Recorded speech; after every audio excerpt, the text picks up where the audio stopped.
Joined by Ryan Lavner now on Golf Central. And boy, Lav, there were a lot of names that were tossed around. None of them were Keegan Bradley. There were rumors floating about Tiger. There were rumors floating about Stewart Cink. Were you surprised by the announcement?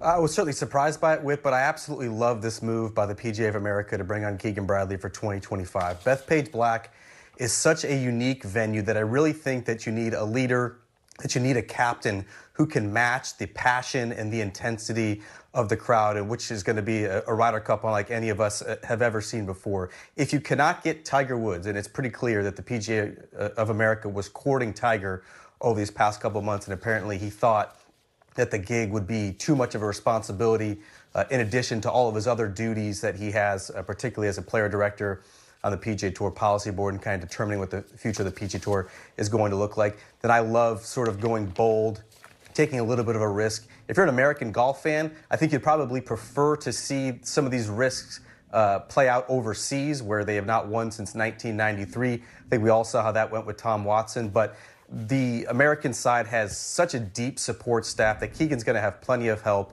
But I think it's very beneficial for the PGA of America to have a face of the team that's just as passionate about the event as the fans of the event are. First thing I thought of was J.J. Redick being hired to coach the Lakers. It's that kind of a move. If it works, great. If it doesn't, how much criticism has the PGA of America opened itself up to? Oh, tons.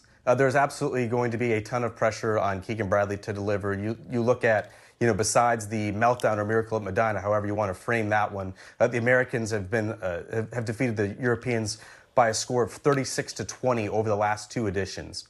Winning an away Ryder Cup is the most difficult task in all of golf. Conversely, winning a home Ryder Cup should be one of the easiest tasks. And so there's going to be a lot of pressure, not just on how Keegan Bradley handles sort of the week of duties, but also in how he formulates that team. He knows as good as anybody that just how difficult it is to make those decisions. The qualification criteria has not come out for 2025, but you have to think that we're probably looking at this sort of 6-6 split that we've seen over these past couple years with 6 automatic qualifiers, 6 wild card picks.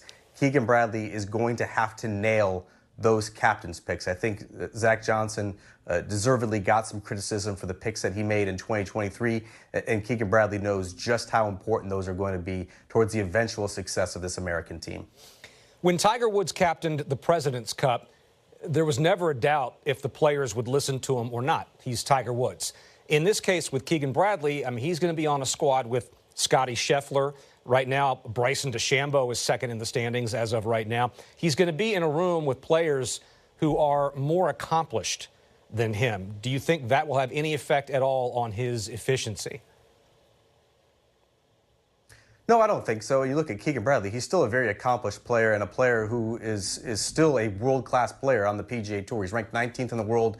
Look at his FedEx Cup standing. He's still 37th in the standing. As it stands right now, he would be exempt into all the signature events on the PGA Tour in 2025. He's going to be getting a close uphand look at that. He's a major champion. He's played. He's been in this arena before. He's so passionate for the event. I don't think that his experience is necessarily going to be a hindrance or any sort of drawback to Keegan Bradley's potential leadership. There is no prerequisite for success that says you have to be a former assistant captain or having been in this backroom staff before. You mentioned sort of J.J. Redick, but Aaron Boone or Steve Kerr in the NBA, those are players who did not have any sort of coaching experiences, who have now had decorated careers in their respective leagues. And so I don't see it. I don't think the lack of respect. I keep hearing the fact that Keegan Bradley was not part of the inner circle for that 2023 Ryder Cup. He still lives in South Florida. He's still friends with all these players. He still plays frequently with them on the PGA Tour and practice rounds and at home. I don't think that's going to be an issue whatsoever. What kind of a manager do you think he's going to be? What kind of leadership style do you think he'll exhibit? I think he'll be exuding passion and energy. I think that's probably something that was lacking most certainly in the most recent Ryder Cup in 2023 at Rome. I think as Keegan looks to make sort of those captain's picks, he's going to be looking first and foremost for players who desperately want to be on that team as much as he wanted to be on that team in 2023. I think that's first and foremost. And then I also think the experience that what you saw Luke Donald in Rome. It wasn't necessarily the strategic elements that he brought to that captaincy, but it was some of the motivational speeches and some of the inspirational videos, all the little touches he did with the players and the players' wives that made it feel like a very inclusive environment for a player who oozes as much passion and energy about the Ryder Cup as Keegan Bradley does. I expect that to begin basically as soon as he takes this appointment officially on Wednesday. Yeah, the AP is reporting that he already was in New York receiving media training. So this announcement was going to come, but maybe not come as quickly as it did because news began to leak out during the day on social media. Do you have any idea how the U.S. Ryder Cup committee landed on Bradley?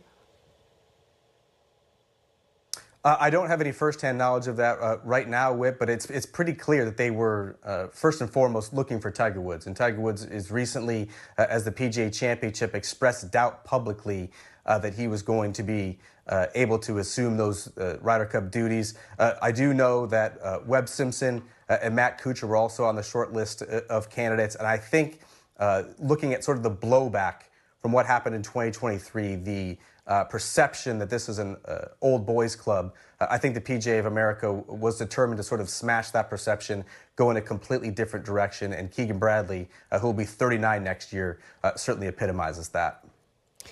Speaking of, as you said earlier, the club, the inner circle of captains and assistant captains and then the players that become assistant captains, and they were kind of being cycled in a line of succession.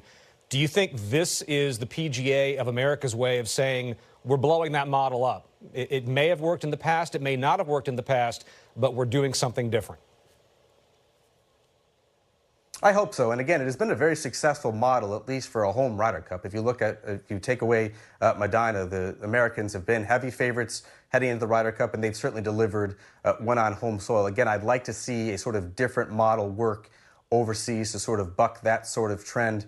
But I do think that this is an important step for the PGA of America to get rid of that lingering perception. And when you look at the game at large, with the PGA Tour and the game of golf in particular is just skewing younger than ever before.